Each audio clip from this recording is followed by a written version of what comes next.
Pues hola, buenas noches amigos del cine y el misterio, y bienvenidos una vez más a las Crónicas de Pablo y a una nueva Crónica Express. Esta vez os traigo el estreno de este fin de semana. No es Minecraft. Minecraft ya os he traído la Crónica Express ayer mismo. Estamos hablando del otro estreno de este fin de semana. Guillermo Tell, una nueva puesta en escena, actualización y recreación del mítico relato legendario de ese arquero que disparó y acertó a una manzana en la cabeza de su propio hijo. Pero en esta ocasión nos encontramos con un relato extendido del antes y después de esa icónica escena, a manos del director Nick Hamm, que también hace las veces de guionista junto con Friedrich Schiller. Y en el reparto tenemos unos nombres poco conocidos, como el del protagonista, Claes Bang, que interpreta a Guillermo Tell,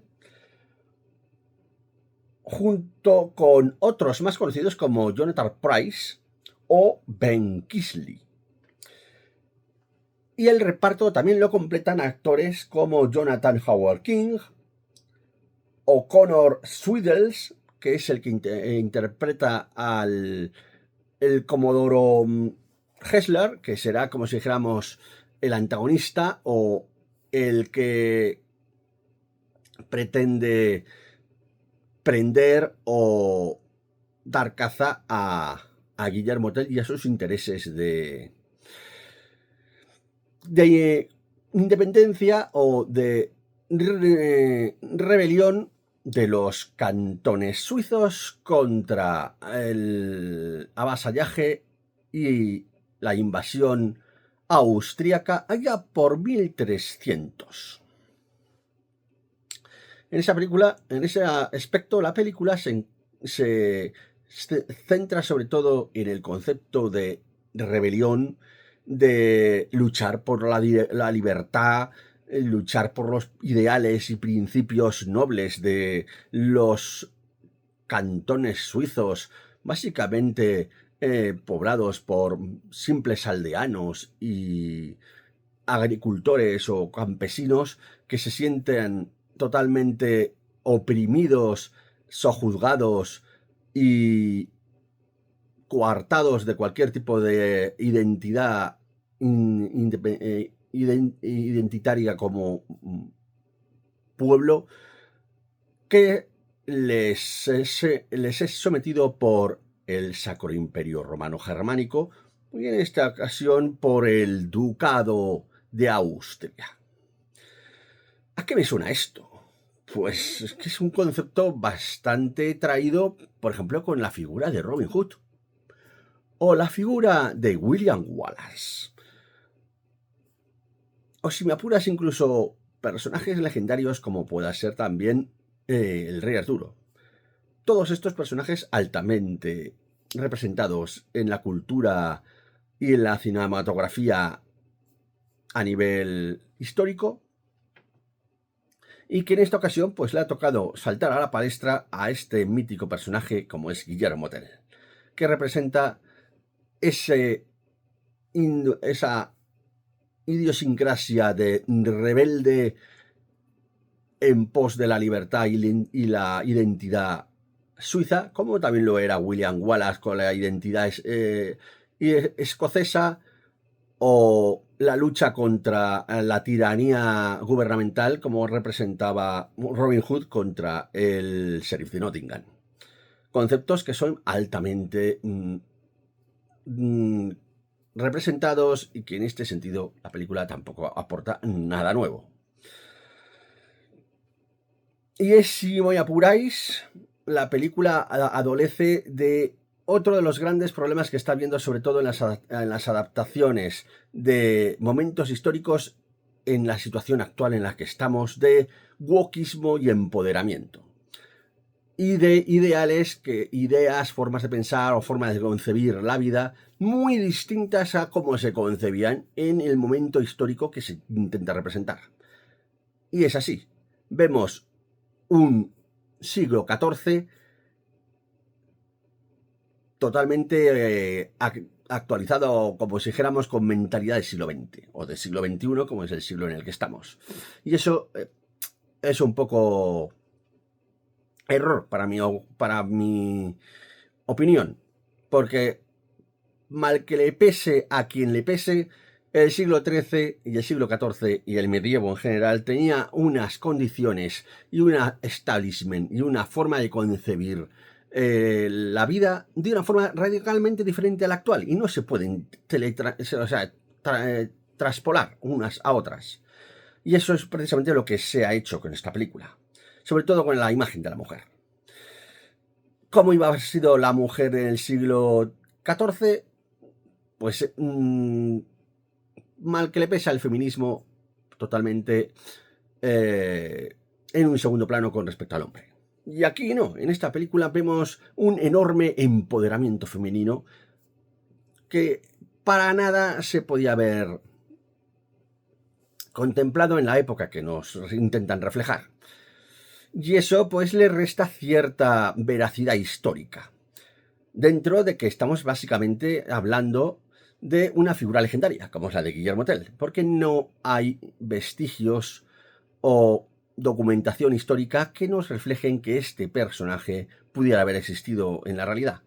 Aunque eso no quita para que todos sus aspectos legendarios y sus hazañas no sean perfectamente reflejo a nivel folclórico o a nivel narrativo de verdaderos luchadores por la libertad y por la independencia de los cantones suizos de el yugo austriaco. O sea que esa realidad, valga la redundancia, fue histórica, fue real, y efectivamente los cantones suizos que luego conformarían la Confederación Helvética, que daría lugar al actual país de Suiza, fue real.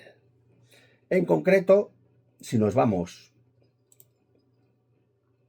a datos más o menos históricos, vemos que la figura de Guillermo Tell está asociada al cantón de Uri, y que efectivamente, tal como refleja bastante bien la película, es una figura que a su paso por la población de Altdorf se negó a prestar pleitesía y arrodillarse ante el sombrero que representaba la figura del monarca austriaco, por lo que Wessler,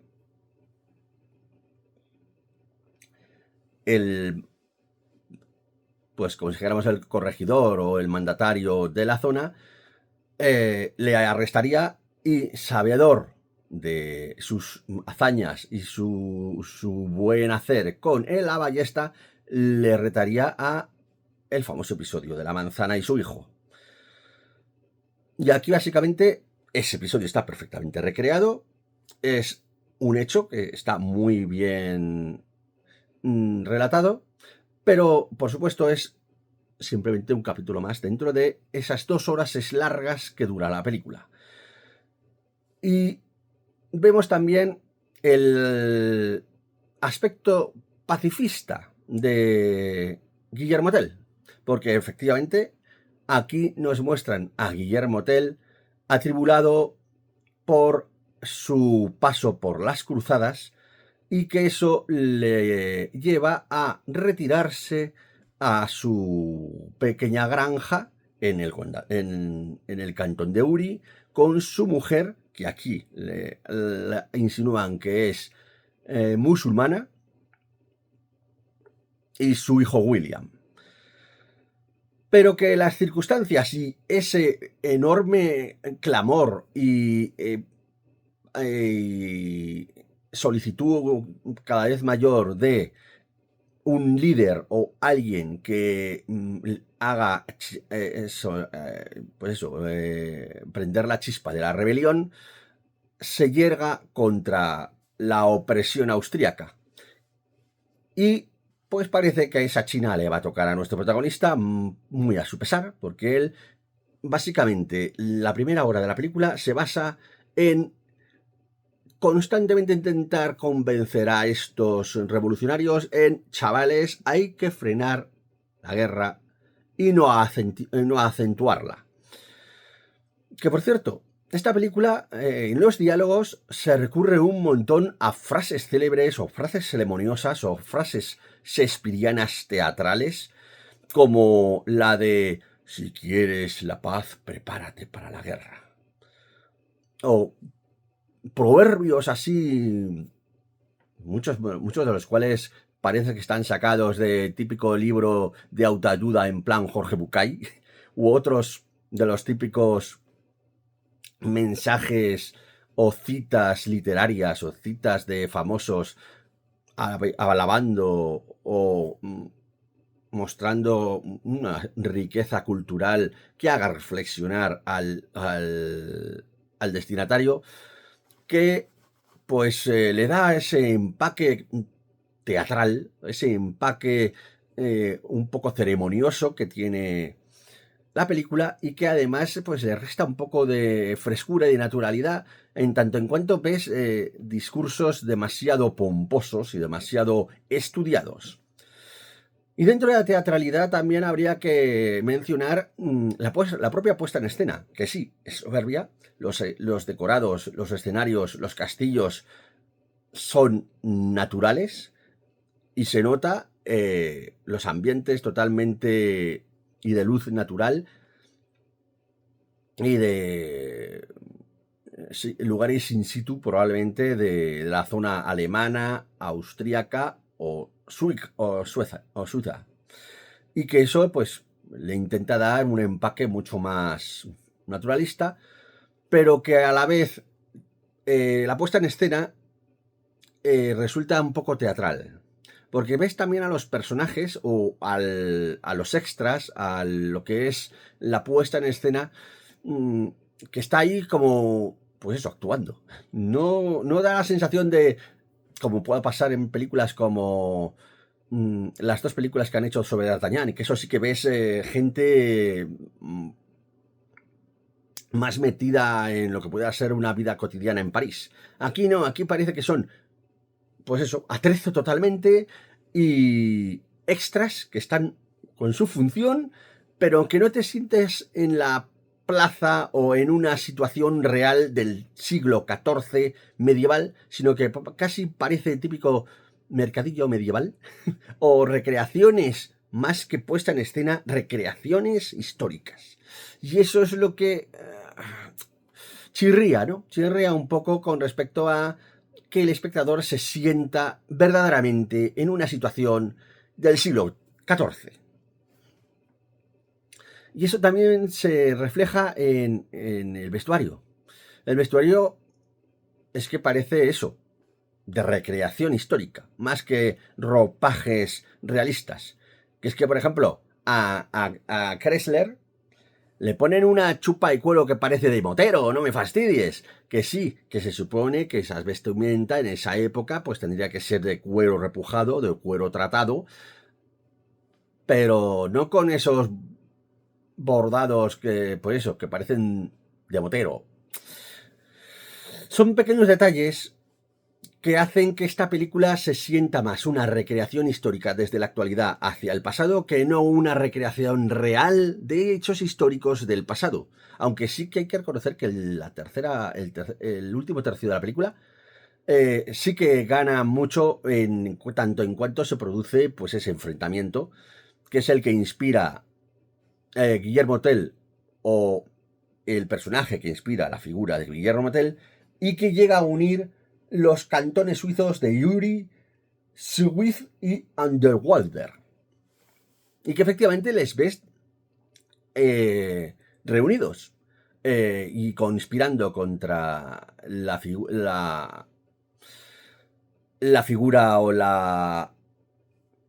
o lo que es la infraestructura austríaca que les tiene sojuzgados. Pero aquí llegamos de nuevo al empoderamiento, porque ¿quiénes se encargan básicamente de aunarles y de llevarles hacia, pues eso, un consenso o una un entendimiento entre ellos, las mujeres. En concreto, la mujer de Guillermo Tell, que aquí también tiene un peso bastante importante, cosa que en el relato original pues prácticamente ni se la menciona. Esta mujer, que además está interpretada por Golshinter Falanjani. Perdona que la haya tenido que leer, pero es que con ese nombre pues como que no se me ha quedado.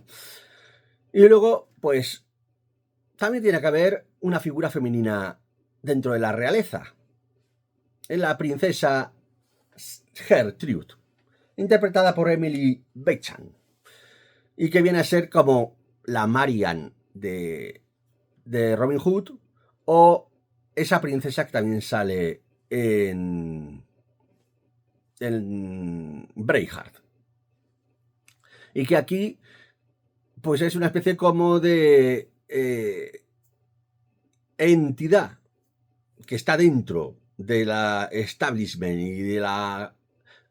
y de la facción austríaca, que no por ende es la sobrina del rey, que el rey no lo hemos mencionado, es nada más y nada menos que Ben Kingsley, con un inexplicable parche dorado que le tapa el ojo. No sé a quién se le habrá ocurrido de vestuario ponerle a este hombre ese parche, pero bueno. Y que pues eso representa pues el aspecto más expansionista de ese ducado o ese imperio austriaco que quiere anexionarse o tiene prácticamente anexionado al pueblo suizo.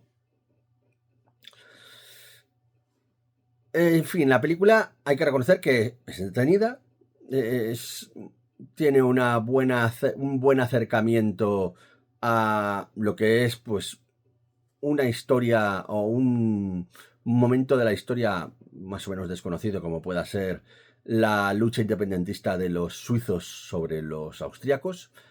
Y sobre todo reivindica la figura de Guillermo Tell, que además la magnifica mucho más de lo que lo hacen los relatos medievales, porque aquí le ponen como cabecilla de la rebelión, cosa que en los relatos medievales prácticamente le apresan y sale, como pasa en la película, esa tempestad en el lago en el que le quieren trasladar. Y en ese sentido, pues el relato está bastante bien recreado, pero esa ampliación de la historia es en la que vemos que el aspecto más occidental y la mentalidad del siglo XXI mata lo que pudiera haber sido una recreación más histórica y más afín a los acontecimientos históricos y a la realidad histórica de ese momento. Podía haber sido lo que podía haber marcado la diferencia de la película.